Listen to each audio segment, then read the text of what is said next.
श्री गणेश, श्री गणेश, श्री गणेश। ओम नमः शिवाय। प्रभु, इतनी विचित्र तपस्या आरंभ की इन तीनों ने, किंतु उस तपस्या का क्या लाभ हुआ? क्योंकि वो तीनों तो अमृतत्व प्राप्त करना चाहते थे, और अमृतत्व का वरदान तो किसी भी जीव को प्राप्त नहीं हो सकता। हाँ गणेश जी, जीवन और मृत्यु के चक्र से तो कोई जीव मुक्त नहीं हो सकता, इसलिए अमृतत्व का वरदान तो इन तीनों असुरों को भी प्राप्त नहीं हुआ। किंतु भोलेनाथ महादेव को इनके तप से प्रसन्न कर इन तीनों असुरों ने उनसे अजय होने का वरदान प्राप्त अवश्य कर लिया।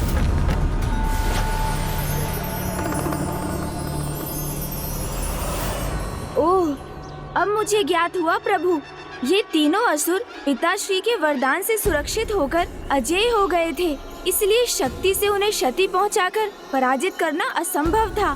कुबेर जी से ऐसी भूल हुई, ये सत्य तो मैं स्वीकार कर सकता हूँ, किंतु जगत जननी माँ पार्वती, जो सदा जगत कल्याण के प्रति समर्पित रहती है, और महादेव, जिन्होंने संसार की रक्षा हेतु कालकूट विष को भी अपने कंठ में धारण किया, उन्होंने इतनी बड़ी भूल कर ऐसे महासुरों को कैसे उत्पन्न कर दिया, जो समस्त संसार के महासंकट ही नहीं, संपूर्ण सृष्टि के सर्वनाश का कारण भी बन सकते हैं।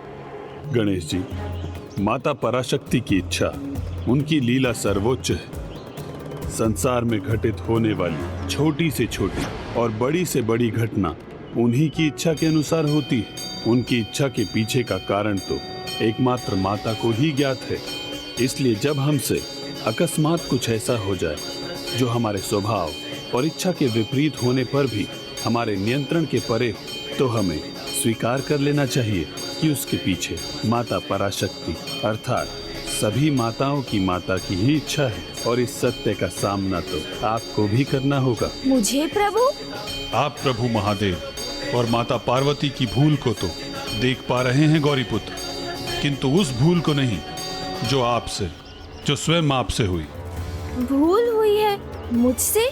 हाँ गौरीपुत्र, इन तीनों से अधिक भीषण, अधिक भयंकर भूल तो आपसे हुई। वो भूल जिसका नाम है भंड कुमार अर्थात भंडासुर।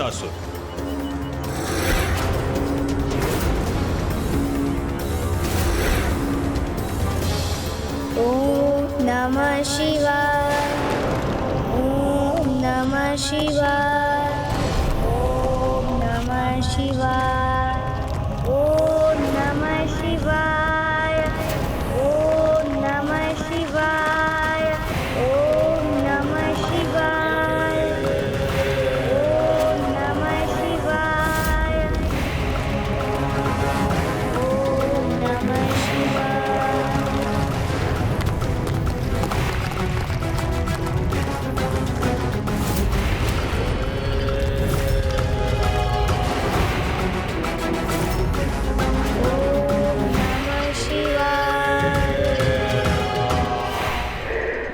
नित्य वृद्धि हो रही है हमारे महानायक भंडासुर के प्रभाव में, अर्थात हमारे महानायक भंडासुर अवश्य ही अपनी योजना में सफल हो रहे हैं।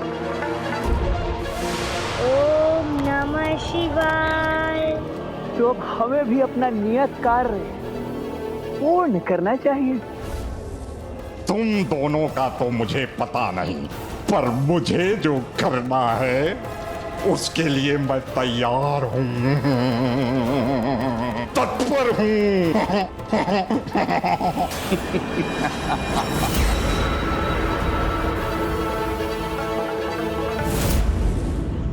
आपने जिस भंडासुर का सृजन किया है, जिसे जीवन प्रदान किया है, वो तो सभी असुरों से कहीं अधिक भयंकर, कहीं अधिक सर्वनाशी है। उसके समक्ष तो हिरण्याक्ष, हिरण्यकश्यप, ताड़कासुर, महिषासुर, शुंभ निशुंभ, मायासुर, दुर्गमासुर जैसे महासुर भी अत्यंत तुच्छ प्रतीत होंगे, क्योंकि ये भंडासुर और इसकी दुष्टता का भयानक प्रभाव उन सभी असुरों से अनेक गुना अधिक होगा। भूत, वर्तमान, भविष्य के सभी असुर यदि एक साथ भी आ जाएं, तो भी एकमात्र असुर उनसे कहीं अधिक शक्तिशाली, कहीं अधिक दुष्ट, अधिक दुराचारी, क्रूर और अधर्मी होगा। अर्थात ये तो सर्वनाश का ही पर्याय होगा।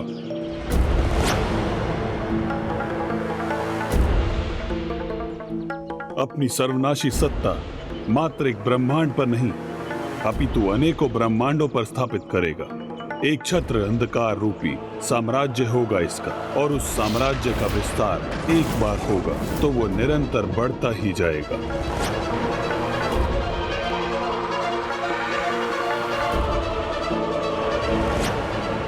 धर्म, पुण्य, अच्छाई का सबसे बड़ा शत्रु होगा ये, जिसके लिए बड़े से बड़ा पाप, अधर्म और अन्य किसी को होने वाला कष्ट चलता है ही होगा। ये तो चलता है ना, तो चलता है ना, इतना तो चलता है, इतना तो चलता है, इतना तो चलता है। और अपने इसी चलता है के भाव के कारण और वो अपनी धूर्तता से सभी से वो करवाने में सफल होगा जो वो चाहता है, जैसा उसने आपके साथ किया। गणेश जी की सीख को सत्य करने, गणेश जी की सीख को सत्य करना ही होगा। आपको ऐसा करना ही होगा। जाइए गणेश जी, आप मुझे ऐसे त्याग कर मत जाइए। आप ही है जो मुझे शक्ति देकर मेरी इस विघ्न को दूर कर सकते थे। अन्य सभी की बुद्धि को अपने वशीभूत कर उन्हें अपनी इच्छाओं की पूर्ति का माध्यम बनाने वाला ये दुष्ट असुर अपनी कपट बुद्धि से 10 पग आगे की योजना का निर्माण करने में समर्थ होगा। शारीरिक बल नहीं, इसकी दुर्बुद्धि की, इसकी शक्ति होगी। इसलिए ये दूसरे असुरों से कहीं अधिक भयंकर होगा।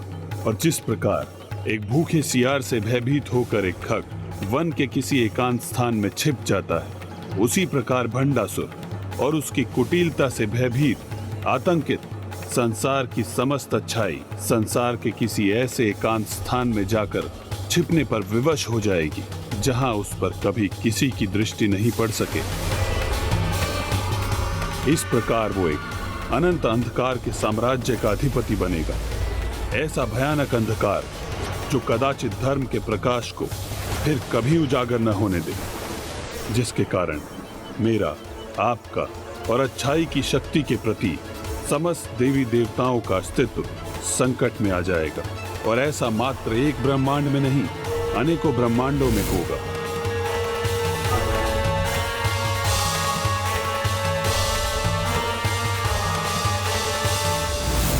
मुझसे इतनी बड़ी भूल हो रही थी, किंतु फिर मुझे इसका आभास क्यों नहीं हुआ?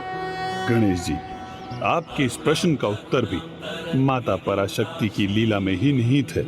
यदि बिना ज्ञात हुए हमारे नियंत्रण के बाहर हमसे कोई ऐसी बड़ी भूल होती है, तो वो भी माता पराशक्ति की इच्छा से ही होती है।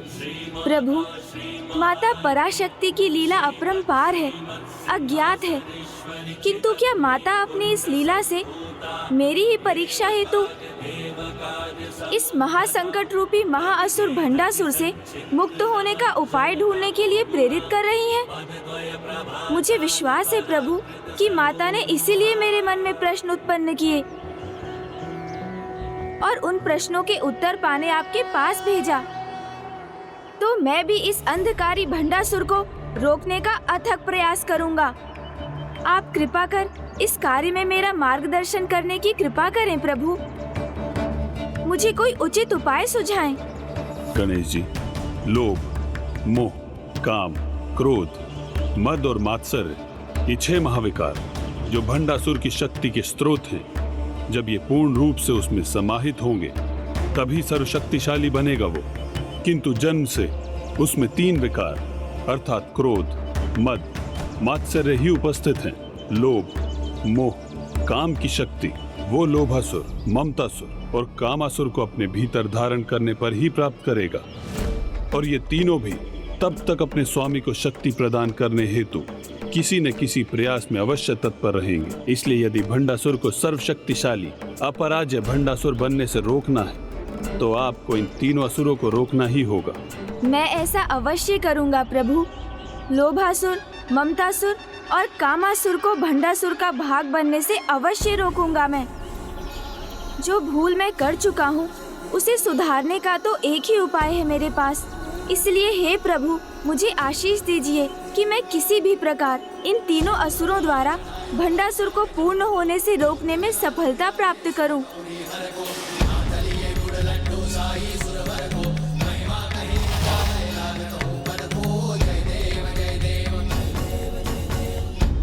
प्रभु हैग्रीव से अपने प्रश्नों के उत्तर पाकर तो मेरा हृदय अब और भी विचलित है। भूलवश कैसे भयंकर असुर की रचना कर दी मैंने, किंतु अब एक भी क्षण विलंब नहीं करना चाहिए। मुझे शीघ्र उन तीनों असुरों को ढूंढकर उन्हें रोकना चाहिए, और वो तीनों तो भंडासुर के निकट ही कहीं स्थित होंगे।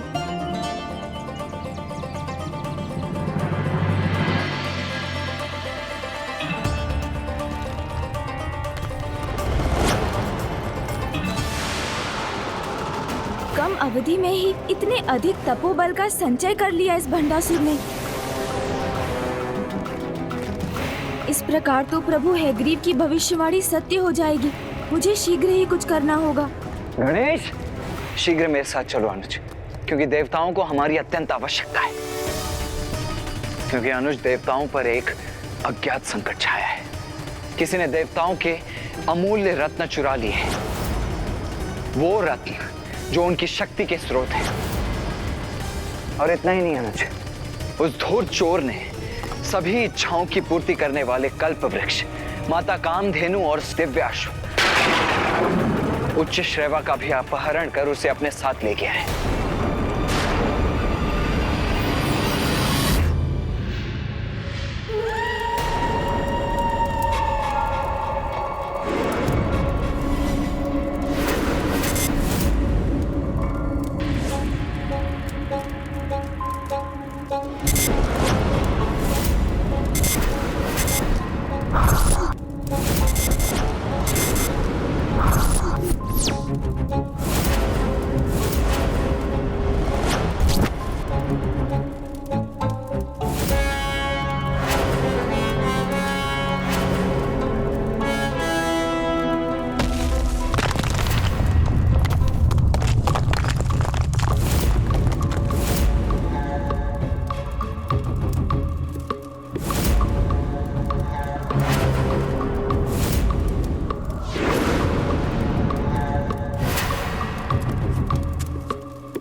चुरा लिया, उठा लिया मैंने देवताओं के इन अनमोल रत्नों को।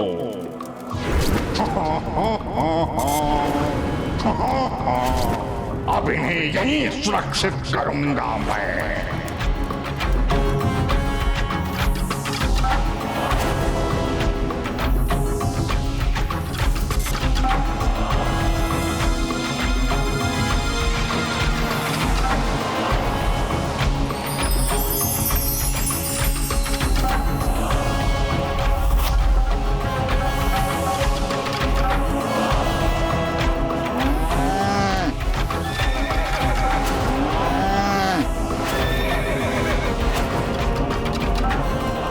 मेरा कार्य संपन्न हुआ।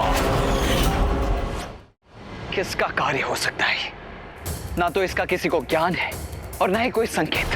देवताओं के अनुसार भी ये सभी रत्न अचानक ही स्वर्ग से अदृश्य हो गए,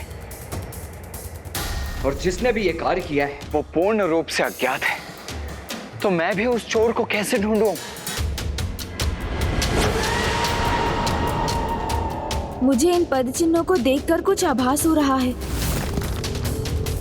ओम नमः शिवाय। और ये तीनों भी तब तक अपने स्वामी को शक्ति प्रदान करने हेतु किसी न किसी प्रयास में अवश्य तत्पर रहेंगे। मुझे ज्ञात है ये किसका कार्य है। तो शीघ्रता करो अनुज, मुझे बताओ कि कौन है वो दुष्ट। वो दुष्ट उन तीनों दुष्टों में से ही कोई एक है। वो तीन अर्थात ममतासुर, कामासुर और लोभासुर, जो तीन महाविकारों से उत्पन्न हुए महाअसुर हैं। ममतासुर मोह फैलाता है, कामासुर काम भावना का विस्तार करता है। चोरी हुए इन तीनों रत्नों से इन दोनों का तो कोई संबंध नहीं लग रहा, तो शेष रहा वो लोभासुर। वो समय शीघ्र आएगा जब हमारे महानायक भंडासुर की तपस्या संपन्न होगी। तब उन्हें इन सभी रत्नों की भेंट देकर उनका सर्वाधिक प्रिय शिष्य बनूंगा मैं।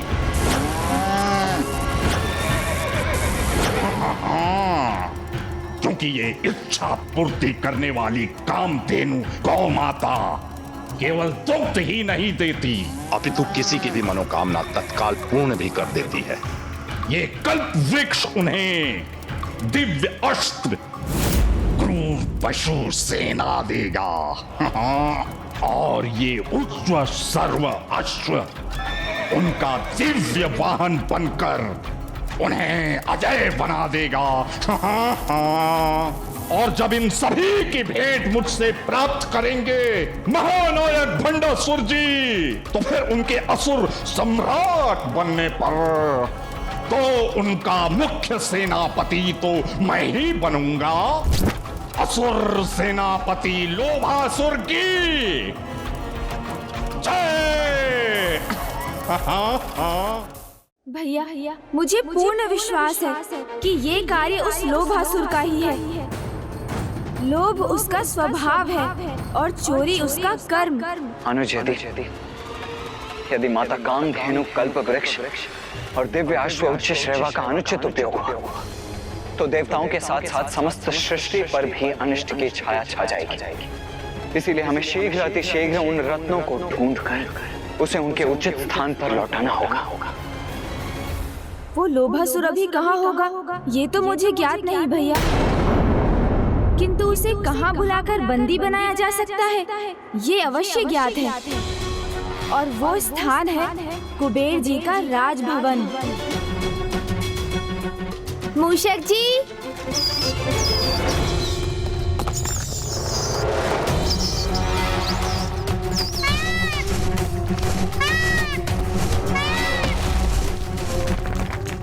ओम नमः शिवाय। मैं तुम्हारे असुर सेवकों को तुम्हें और अधिक शक्तिशाली बनाने की अनुमति कदापि नहीं दूंगा भंडासुर। ओम नमः शिवाय।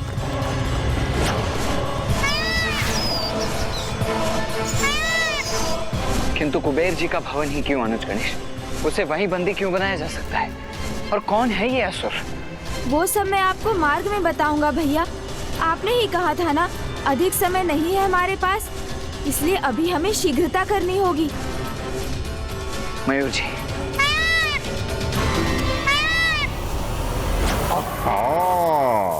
कैसे भूलूं मैं? ये सभी तो मेरी संपूर्ण इच्छाएं अभी पूरी कर सकते हैं। कुबेर जी के समान धन कोष मांग सकता हूं मैं। हाँ,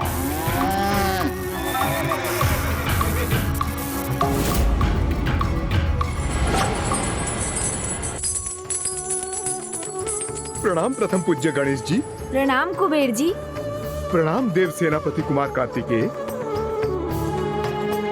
आप दोनों यहाँ अचानक? हमें आपसे एक विशेष कार्य है जिसके लिए हमारा यहाँ होना आवश्यक है। कुबेर जी, अब शीघ्र अपने धन कोष के समस्त द्वार खोल दीजिए।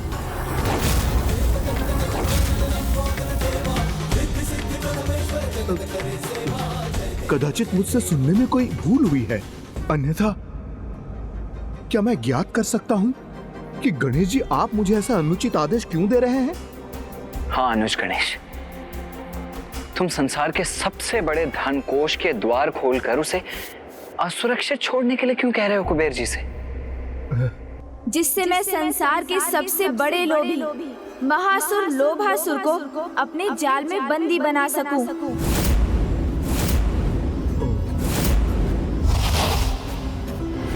कुबेर जी, लोभासुर से तो परिचित है ना आप? तो ये भी समझ लीजिए कि स्वर्ग के रत्नों और माता कामधेनु कल्प वृक्ष और उच्चैश्रवा की चोरी में अवश्य लोभासुर का ही हाथ है। ऐसा अनर्थ होने के उपरांत भी आप सभी रत्नों और इस धनकोष को संकट में डालना चाहते हैं प्रभु। यदि लोभासुर मुक्त है तो आपका धनकोष तो वैसे भी संकट में है, क्योंकि जो चोर स्वर्ग से रत्न चुरा कर ले जा सकता है तो कभी ना कभी आपके धनकोष का धन चुराने भी अवश्य आएगा।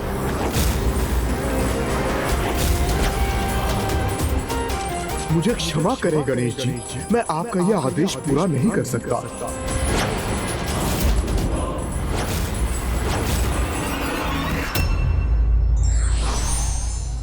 लोभ हर विकारों में सबसे बड़ा विकार है। ये मनुष्य की बुद्धि तत्काल हर कर उसका पतन कर देता है।